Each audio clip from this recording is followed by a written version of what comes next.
Welcome, everybody, to the A Little Less Fear podcast. I'm your producer and host of the show, Dr. Lino Martinez.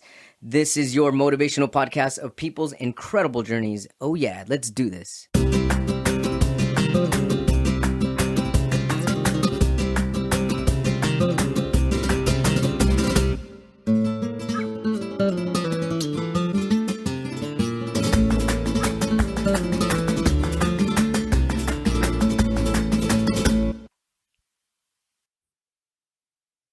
Welcome back, everybody, to the A Little Less Fear podcast, the Dr. Lino Show. Today, I would love to welcome back Tina Erwin for the fourth time on A Little Less Fear podcast. She is the author of 8 books on metaphysics. Her writing comes from an intense desire to know and understand the hard science behind the unseen world of action and reaction, combined with a sincere desire to share this understanding with other knowledge seekers. And today's topic, we will be discussing psychic men. Fascinating topic. Welcome back to A Little Less Fear podcast. Thank you so much, Lino. I look forward to this so much. Me too. You know what's interesting? About this topic? The first thing that comes to my mind is that I feel that, and this also comes from just also my own personal bias of what I feel when I think of psychics. They tend to be a lot of women, and there's rarely men psychic. However, I have been seen on social media, and even one of my best friends, he's also a male psychic. But it just seems like the history has shown a lot of women psychics, and that it's like almost like a feminine thing to be a psychic. Is this true throughout history? I believe that women are more comfortable talking about it than men. I believe that women use different terminology than men. It's the same thing. If you feel something, you feel it. Right. And women love to talk about it. Men don't want to be labeled in any way as airy-fairy. And I get that completely. It feels as if you are somehow discounted if that term is used. But the truth is, you can't drive a car without being pretty psychic. I've talked to both my sons about this because they're car guys. I mean, my oldest son is a mechanic. I mean, he fixes, you name it, he can fix it from Rolls Royce and Bentley to a VW Bug. I mean, that's what he does. And you can feel when there's something wrong on another level with a car. And he talks about being in traffic and just feeling like this guy's going to change lanes. So he backs off, avoids an accident. I frankly believe, and this has got to be true with truck drivers, they're reading body language. They're reading an energy that comes from the car or the truck or the motorcyclist that they're not conscious of. And they wouldn't label it as psychic. They just have a gut feeling. It's the same thing. And if men didn't honor and listen to that gut feeling, I'm here to tell you there would be a whole lot more accidents and disaster. So for all the men who listen, bravo, great job. Oh, I totally agree with you on that. Now, you said something, gut instinct. Now, what's the difference between gut instinct and intuition? Is this the same thing? It's absolutely the same word. I mean, it's just theme and variation of the same concept. And for some people, it's like it's like a cloak they wear of sensors. It's like if you had a primitive cloak with all these little feelers on it, it would be sensors that you could sense and feel. Well, I believe that men have those, and they're so in tune with their profession, they can feel when something's off. Mm-hmm. And they don't always communicate that. I mean, if there was be a fault, it is that they don't always communicate what they're sensing and feeling in a way that maybe other people around them can understand. But for a lot of guys, they're in if you're a truck driver, long haul truck driver, holy Christmas, you have to be psychic. You see the craziest things, especially on I-70. Oh my gosh. Or you're driving Southern California. It's crazy there. So you have to have that focus and that sensitivity to keep yourself and your rig and the traffic around you safe, because people do really stupid things. Now, when you're saying the terminology is interchangeable, you're saying that even the word psychic and intuition is the same thing. Yes, it is. Okay, I understand that. They're synonyms for each other. And so, with your knowledge and your experience in metaphysics, or even just observation itself, would you say that men are more psychic intuitive than women, or is it about the same? I think it's equal across the board. I don't think one is more than the other. I think that we might have a focus in a different way, but when I'm driving, I can feel this guy's going to change lanes. He's going to cut in front of us. I can just feel it coming. And so my husband feels things differently. Just because one partner feels one thing and one doesn't feel it doesn't mean one is right or one is wrong. If you're kind of driving with your spouse or partner, you're looking out for each other. Maybe someone didn't see something. Maybe you see something out of the corner of your eye they didn't see. Mm-hmm. Or you can sense something you can't explain, or you hold back. You listen. And I think what we're really saying is sometimes there's this, I'll call it a still small voice in your head that says, wait, be patient, hang back, just wait. Mm-hmm. And I think men are so used to doing it, they don't even have a label for it. It just lives within them. Would you say, I mean, as you're saying this, I'm feeling that maybe that even the types of intuition or the types of way of tapping into the psychic ability could be different comparing masculine and feminine energies. For example, what I'm thinking is right now you're demonstrating a lot of examples with driving and vehicles, but what about other things such as raising children or protecting children, things that more quote unquote a little more naturally maternal? Would that be a different type of intuition that a man could not type into that a woman could, or would you still see that being the same? I believe it has to do with the rhythm of life.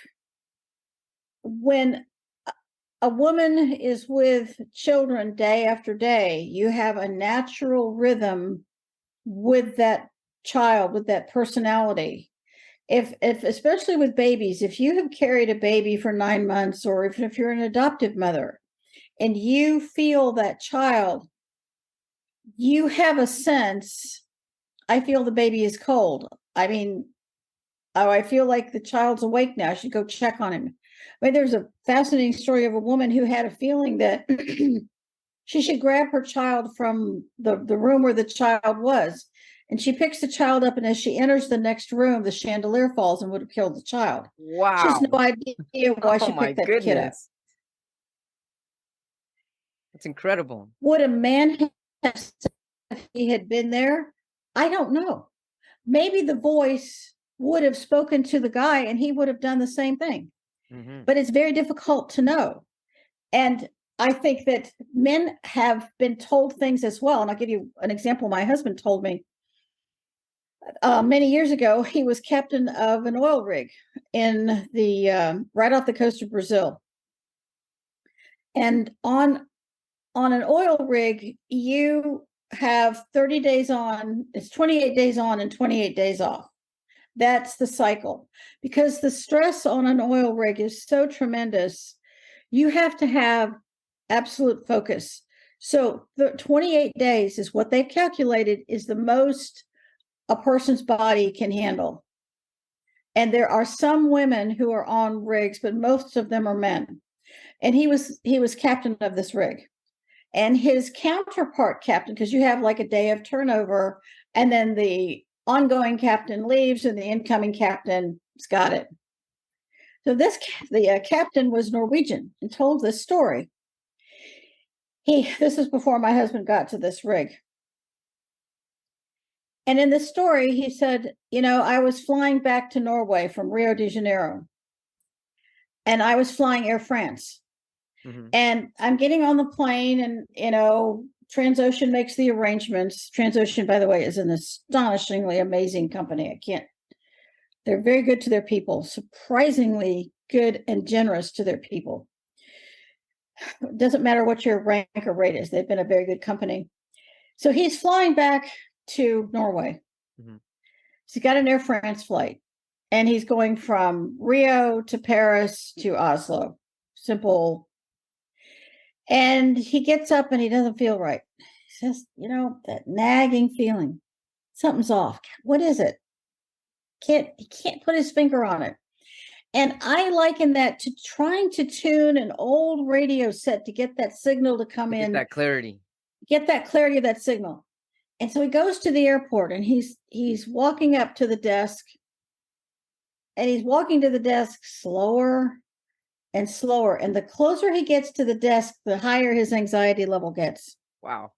And it gets worse and worse and worse. And so he gets to the desk, and he turns around, walks out of the airport, takes a cab back to the hotel off Copacabana Beach, calls the company and says, I couldn't get on the plane today. Can you make me a reservation for tomorrow? And they said, sure, no problem.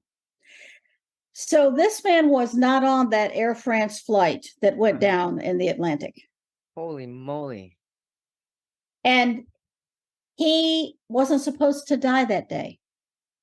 And of course, his family was expecting him, and they saw that crash, and sometimes it takes a while to get word back overseas that he didn't die that day, that he had that voice in his head that said, I should not get on this airplane. And I'm going to listen to that voice. Right. And so he's alive today to tell that story. And this, to me, is a classic example of a man who had a psychic feeling, gut feeling, intuition, whatever label you want. And he listened, and he's alive today. I think it's fantastic. That is fantastic. I'm wondering why one person would have this intuition and others wouldn't. Because it wasn't his day to die. Mm-hmm. I mean, I know we talked about doing another show on karma, but there's something called group karma. Mm-hmm. And sometimes you aren't meant to be part of the group karma. And sometimes it's a group karma of death. And that's what airplane crashes and train crashes and multiple car pileups are. They're group karmic death moments. That totally makes sense. And that's why he had that intuitive nudge. This isn't your time. This and isn't he felt your time. into it, and he listened to it, and he turned around. That's amazing. Yes. So then it's yeah, that's fascinating, Tina. So then I'm wondering if men are, so this is more okay. So what I want to get into now is like psychic, as far as psychics that are able to read into ghosts or spirits or the afterlife, or the psychic mediums, that is. Would you say that it's also equal as far as men and women go, both genders, that can tap into that dimension? I know an awful lot of men on a spiritual path. Mm-hmm. And some of them are some of the most spiritual people I have ever met, who have changed the world. Mm-hmm. And it's not a psychic sense. They're operating at a higher spiritual level, and they're helping others along the way. They're not reading from a dogma script. Right. And I want to make that point really clearly. I mean, I think this is an excellent question. There are people who come here, there are men who come here who have as much of a spiritual mission as women who come here. And maybe some of them are ministers, but they have a classic dogma and script that they use. Mm-hmm. But there are people who don't operate with that script, who are blazing their own path spiritually, which is what you're doing. Mm-hmm. You're opening up doorways on your spiritual path, and you're taking all of us with you. And I'm seeing more and more men do that. And it means that they have, my opinion, they have a strong sense of themselves. To be blunt, they're manly men. Mm-hmm. They're my kind of guy because they have a deep and dynamic confidence in themselves and who they are. And if they have a feeling, it's not an airy fairy feeling. By God, they believe it. And they're going to go with it. And they really don't care what somebody else thinks. And these men are doing some amazing things. They're wonderful authors. I mean, I'll go back to David Hawkins, who wrote Power versus Force. That's a tremendous spiritual book. And drawing a blank on so many of these great authors, but C.W. Ledbetter in the 1920s, his books are classics today. I've read so much of what he wrote. Dr. George King from the Aetherius Society, his work is epic, absolutely epic. And I mean, there's just so many authors. Dr. Ibrahim Karim, who started biogeometry and has written several books on it and has done lectures. They're remarkable. I am honored to know, I know some of them personally, and some of them I have studied their work for quite a while. And I think it's Don Campbell who wrote The Mozart Effect.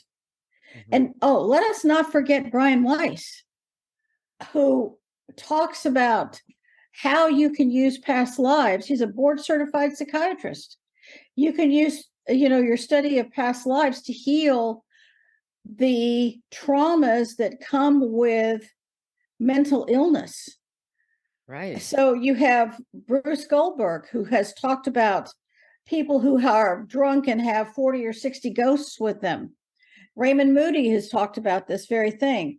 So where I'm going with this is you have a lot of men who have taken this topic to another level and educated all of us in an extraordinarily dynamic way. Mm-hmm. So I hope that answers your question. It really does. And while you were saying that, I was also thinking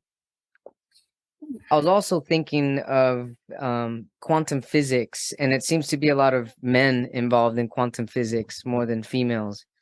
And I wonder if that also has something to do with the whole being I guess I almost said more intuitive, but I can't make that assumption. But just coming from a different type of intuitive introspection than most females. I mean, is that just my observation or my own opinion, or have you seen that as well? I think I've seen that as well. I think that's a kind of a general observation. What's happening now with string theory, quantum entanglement, is it all goes back to the ancient Huna tradition of Aka chords. We're all connected. Well, what? I'm not familiar with that. What's that called?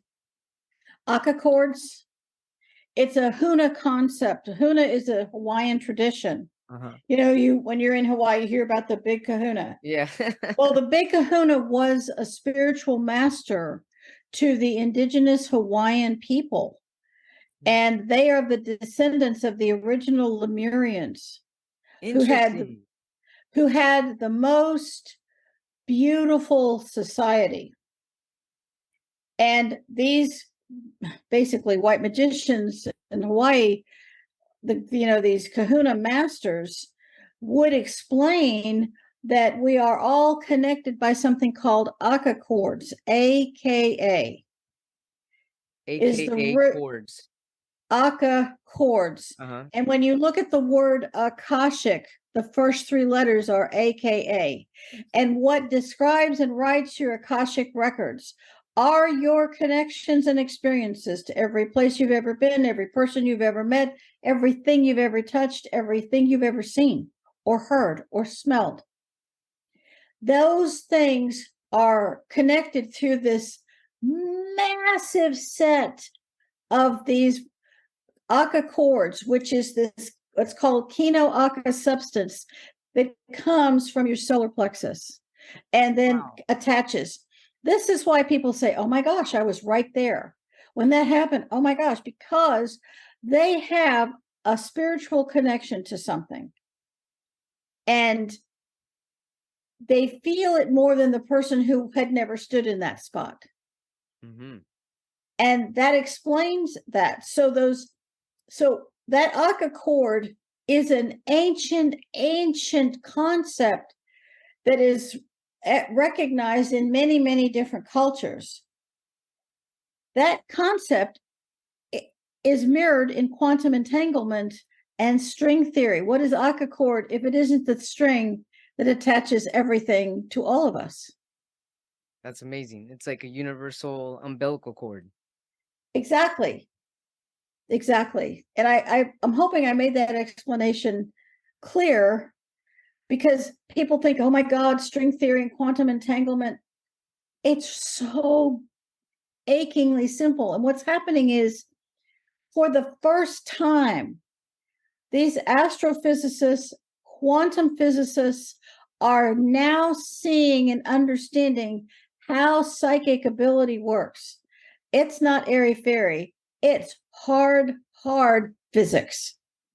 It is hard physics. And then going again with this being almost like a male dominated world. And it's a male dominated field. Absolutely, it is. Yeah. Uh-huh. And some of the most amazing white magicians of all time have been men. Yeah. And let's just say it how it is.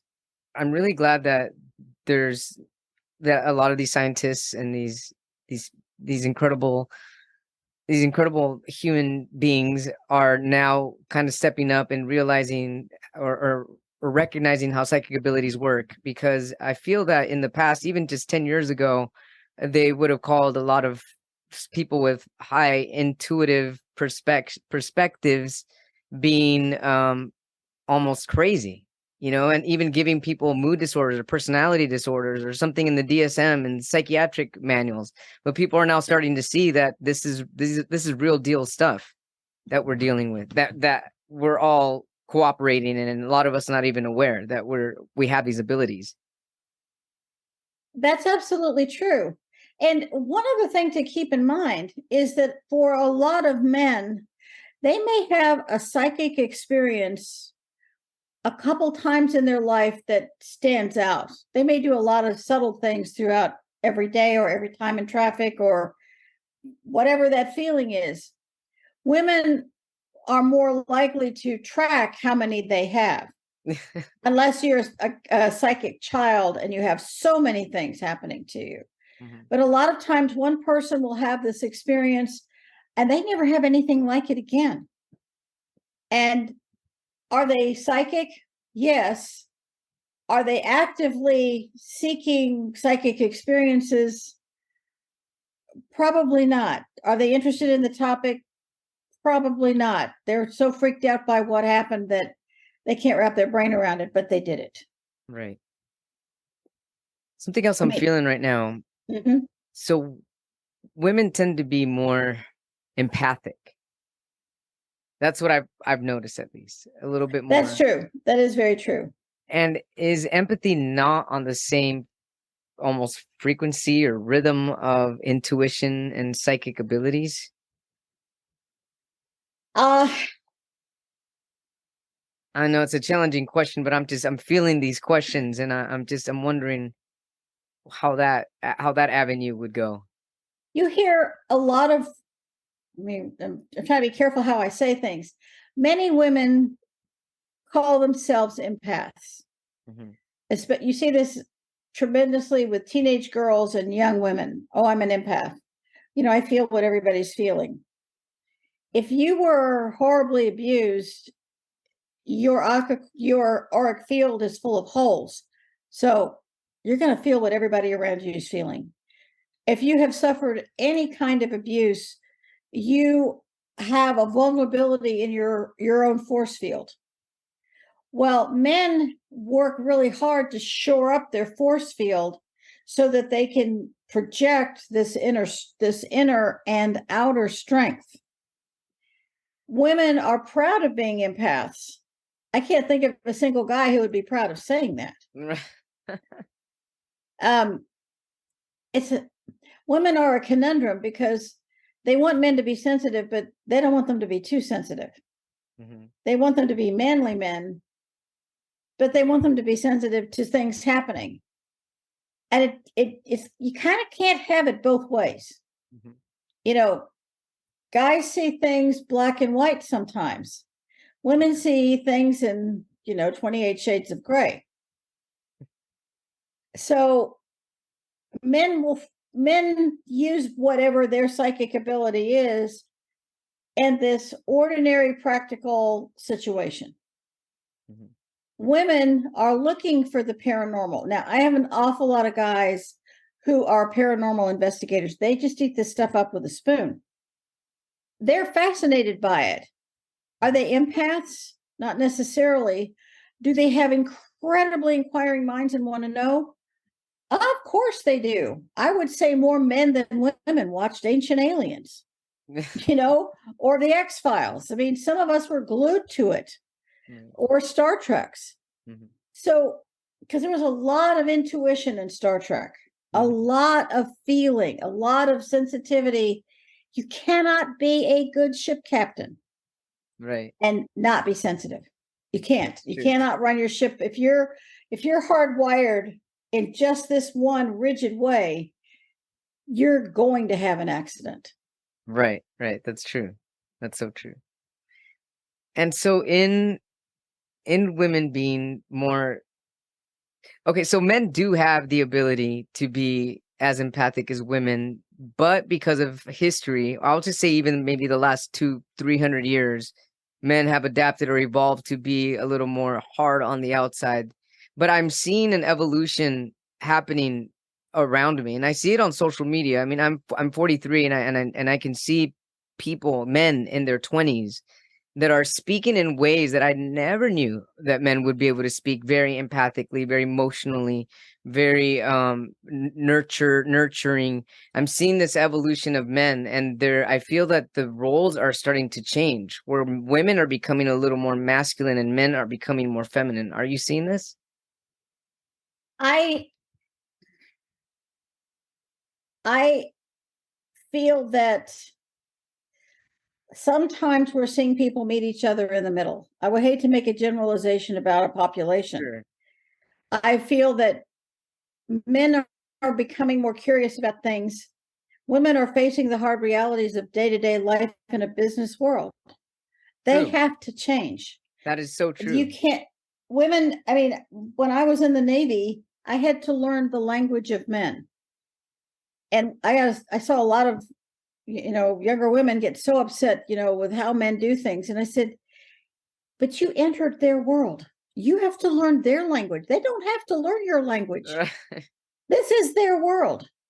Right. I just don't understand. And it was really simple stuff like, I'd say, hey, I'm going to go get a haircut. Hey, see you later. No problem.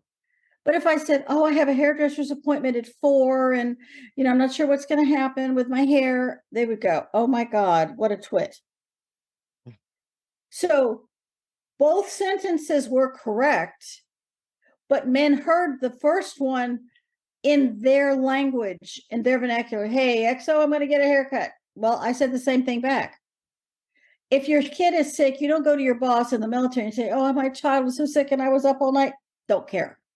Right. You're going to talk to your male boss and you have a sick kid. You say, I got a doctor's appointment at 2. I'll be back right after that. Hey, no problem. So you spoke his language and you got a positive reaction because you have to observe, how do men work? And to me, that was one of the most successful traits of successful women. They learned to speak the language men could understand. And we had to change. You can't want something from someone else that it's ridiculous. Yeah, so if I expect to operate working side by side with submariners, I had better learn the language or I'll never be taken seriously. Sure. That totally makes sense. Wow, that's tough, Tina. Well, I thought it was so much fun, frankly, because I love languages and I can't say anything but great things about the men I work with. I just thought the world of them. So I did not have the problems other women had. That's awesome. So going back to psychic men, so what I'm feeling from this conversation is that if we were to go back, I mean, hypothetically, like 2,000 years ago, I'm feeling that both men and women were equally psychic, equally intuitive, but industrialization, technology, roles, labels, all of that have kind of like mixed in the intuitive aspects of gender, kind of just changing that fluidity. Would you understand? Do you understand this? Yes, several thousand years ago, we didn't have the interference of electromagnetic radiation. That is a true statement. Mhm. I mean, because there's people are always looking at something to disagree with, but that's an absolutely true statement. But we also didn't have the problem of the slowness of society. Well, maybe they didn't consider it a problem. If you're living in the middle of it, you don't know it's a problem. Right. But what they had was tremendous insecurity. There was always food insecurity. There was safety. A lot of things happened to people 2,000 years ago or 1,000 years ago at night. There were predators, human and animal. So true. And how you secured your home, you had to have a feeling about things. So you really saw this with the Native Americans and the Native indigenous people globally. Yeah. They knew how to read the signs of the earth. They developed this strong intuitive sense to read and hear the wind, to look at the rocks, to watch the clouds, to look and feel the ley lines on the earth, to understand how insects work, to look at how plants tell you what's dangerous and what isn't. We lost that ability. But for them, their intuitive sense and their observational sense became one.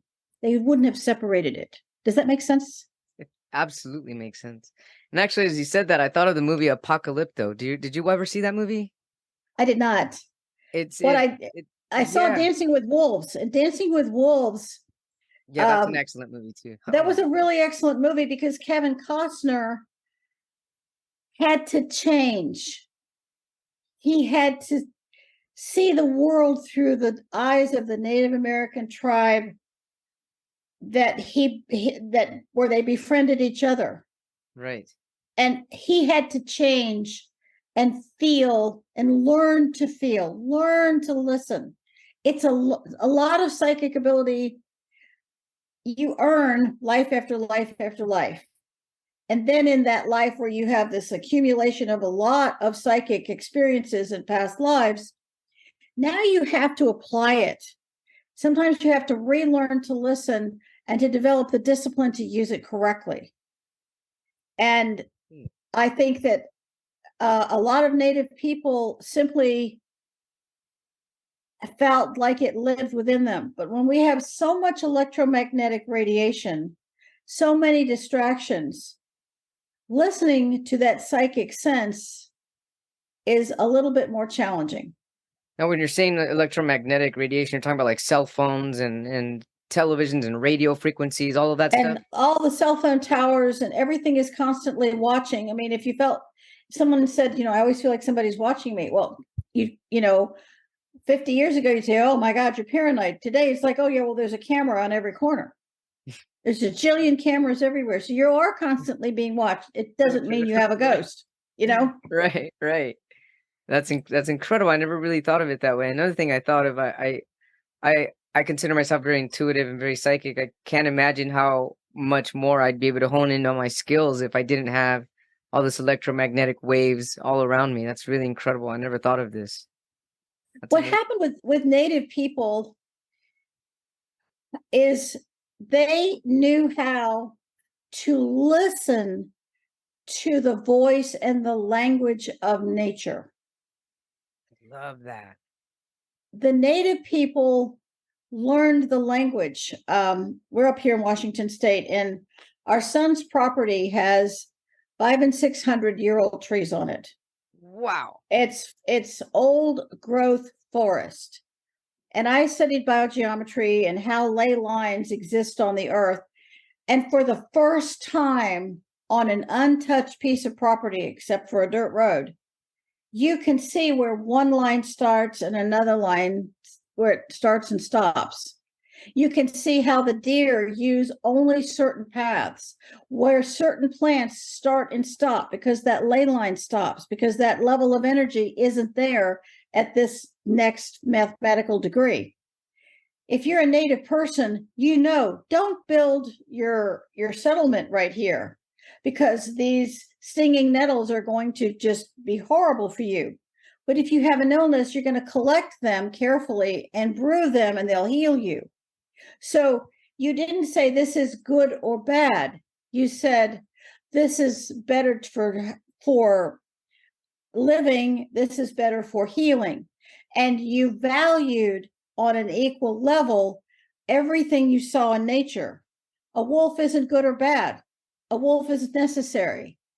An eagle isn't good or bad. It's necessary. I mean, we have a lot of wasps in our yard, and we honor them. We just tell them that they're welcome. They're amazing pollinators. So are wasps horrible? I hear so many people angry. Well, if they sting you, yes, but that bee, that bumblebee, the honeybee, the ground bees that we have, all of those, they all have that potential, but they don't need to sting anyone if there's nothing that's harming them. So true. And having that benevolent feeling and observing, just sit and watch the rhythm of nature and life. So your intuitive sense kicks in when you know what the rhythm is and something is out of balance. You begin to feel it because you're now tuned in to a whole nother level of understanding of this nature. And I mean, didn't anybody wondered how all of these native people survived for centuries without vaccines and drugs? I mean, come on. Right. They did really, really well. Generations and generations of them. Their populations didn't get overdone. They fed themselves, they clothed themselves, they managed winters, and the men and the women depended on each other for observing and bringing information to the good of the whole. I love this. This is an incredible topic. And I'm wondering as you're saying this, because I live in Pasadena and it's like a half city, half suburb. And if I go into LA, I feel that it would just be almost impossible to be as intuitive as I can be or as I am when I'm sitting by myself at a park. So I'm just wondering if also just living in hustle bustle areas make it difficult for people to adapt with their intuition and their psychic abilities, whereas people that are more in nature, it becomes a little more natural. I think that's a very good observation, because I feel as if when you have nothing but cement and you are not grounded with physical earth, or we have a lot of area with a lot of clover, which puts nitrogen in the soil. People say, oh, get rid of that, it's a weed. No, it's a nitrogen enhancer. Don't just throw it out. Don't just destroy it. What's it a has nitrogen purpose. enhancer? A weed, you said? People say clover. Oh, clover. Yeah, it's just some weed. It dramatically improves the nitrogen content of all the surrounding soil. Mm-hmm. It's drought tolerant. The deer love it. All these animals love it. Mm-hmm. Insects love it. So you are enhancing a balance by studying what happens. But if you are surrounded only by cement, then you can't feel nature. There's a fascinating story of a couple in England who had I don't know, 20,000 acres. I don't know how many, like 80,000 acres or something in this estate they inherited, and they couldn't farm it. Nothing worked. So they said, we're going to give the entire estate back to nature. And they brought in certain animals. And in 10 years, they transformed this property into the most gigantic nature preserved, and animals that hadn't been seen since the 1400s returned. Wow, that's incredible. Now they have ecotourism, and instead of being $1 million in debt, they're wealthy now because they appreciated the land, and now they are in complete balance with nature, and it's rewarding them. That's beautiful. And now they I'm listened. Thinking, yeah, I'll say they listened. And now I'm thinking, as you're saying that there tends to be a lot more angrier people in the city. And I'm wondering if that has something to do with it. The fact that they're not as in tune with nature because there's so much concrete going on, rather than them being able to feel the ground, the electromagnetic grounding energy of the earth.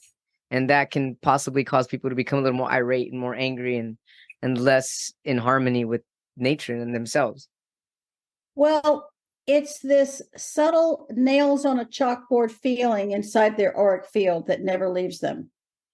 And what happens is you're out of balance. This is the beginning of dis-ease.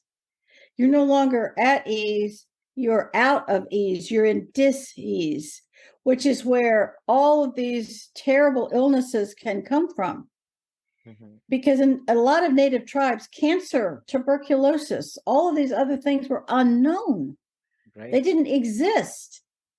So I think that when you're looking at balance, you kind of got off psychic guys. That's okay.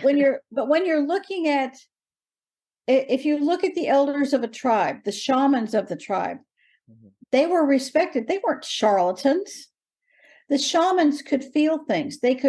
Someone could come to them. They understood all of the nature spirits that surrounded them. And they knew when something was out of balance, how to bring it back to balance, because they could listen. You used to see this with old country doctors. Somebody would bring in a child with an earache, and the doctor might know that there was abuse in the family, and the child had pain in its ear from what it was hearing. Children there's no fighting, there's no screaming, there's no yelling, they don't ever get ear infections. It virtually doesn't happen because there is no dis-ease in what they're hearing. Wow, that's so fascinating. Yeah. Well, that's a Louise Hay concept. Yeah, I love And Louise Hay. yeah. So, I mean, when you have a sore throat, what's painful to talk about? When you study metaphysics, you can't just study ghosts. If you truly study metaphysics, you must study what were the native traditions all over the world. How did they handle illness? What things did they use? How did they forage? How did they stay alive? And were they happy? And I would say many of them were very happy. Some of the American settlers who came here, who built relationships with the native peoples who they lived side by side with, and they built friendships. Not everything was adversarial. They learned a staggering amount. The native people in this country, without them, the first settlers would have died of starvation and illness and cold. It was horrific. Most of all the women lost their babies the first several years. It was unbelievable. I mean, I spent a lot of time talking to dead people on the East Coast, so that's what you hear. 400-year-old ghosts were. It just breaks your heart when you hear what they went through. But some of the native tribes members were there for them. It wasn't always adversarial. Right. Man, this is all just so incredibly fascinating. So what is something important that you think the world needs to know about psychic men? I think that a manly man is really psychic. I think he is at peace with himself, and he respects the still small voice he hears. And it doesn't matter whether he goes to church 4 times a week and twice on Sunday. If he's hearing something from his higher self or from the divine, then that's what he's hearing that says, slow your ship down, or take over here, or let's change this. Mm-hmm. And if that guy does his job, lives will be saved. I have a story about that if you have an extra minute. Sure. There was when I was in the Navy, this was in the 70s, there was a very interesting story of a fast attack submarine that was operating in what's called the Autek Range, which is the tongue of the ocean. And this is a range, it's a long trough, like a V, that runs parallel to the east coast of the United States. And an awful lot of activity happens there with submarines. And so this submarine was, doing testing, and they were all ahead full, and they were, operating in this trough. And this lieutenant is due to take over the watch. And he wakes up in a cold sweat, jumps out of bed, goes over to the watch and said, I relieve you now. And the guy says, yeah, but I got another 20, 30 minutes. He says, no, I relieve you right now. And he said, all right, dude, I don't know why you want the watch. He says, no, I got the watch. The guy, the watch leaves. The new watch stander takes over and says, all back full, right full rudder right now. So that when this submarine collided into the side of a mountain in the Autek Range, because instead of running parallel to the mountain, they were running at a direct course. Oh my So goodness. by his waking up 30 minutes early and going all back full, he slowed the change. And when he did right full rudder, it was a glancing blow and no one died.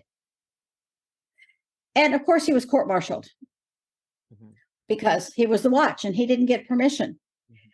And in that moment, he listened. God bless his heart. During the court-martial, the captain, the XO, and the navigator were also court-martialed, and their careers went in the tubes. He was completely exonerated, and no one could explain why he did what he did. That was quietly ignored. But he saved 125 men because he listened. Or it was also their karma to not die. It was their karma to not die. And he played his part beautifully. Yeah, definitely. Wow, that's amazing. Tina Erwin, everybody, just always so fascinated by Tina's wisdom, knowledge, and I can't wait to have you back to talk about karma. It's going to be a fascinating topic. How can our viewers, our watchers, and our listeners find you if they need to get a hold of you, if they have any questions, all of the above? Thank you, Lino. You can contact me at contact@ghosthelpers.com. You can hear podcasts on Amazon, look up Ghost Helpers podcasts. And I, love hearing from people, and I hope you love these podcasts as much as I love doing them. And it's a great opportunity to share, because one of the spiritual laws is if you have this information, you're required by spiritual law to share it. So, Lino, thank you for giving me this opportunity. It's my honor, and whatever I can do to honor these spiritual laws, I'm here. I'm an open book and open door policy for you. Thank you so much. I really appreciate it. I always appreciate you. I love you too. Thank you so much. Keep in touch. Alrighty. Thank you all so much for tuning in to the Dr. Lino Show, A Little Less Fear podcast. If you'd like to get a hold of me, you can do so by sending me an email at alittlelessfear@gmail.com or through an inquiry from my website at www.alittlelessfear.com, where you will always find information on where to get my book. You can get my book on Amazon and Amazon paperback version, Kindle or Kindle Unlimited. And I also create incredible visual video poetry for people that are interested in marketing, or even just to send a personal note to anybody or somebody that you might love. So yeah, check it out. I love it. Poetry is my passion, one of my other passions, aside from doing what I do right now, which is giving you all the motivation that you need to keep growing, to keep motivating people, motivating yourself, and to keep expanding. I love you all so much. Have a blessed day and take care. Rock on.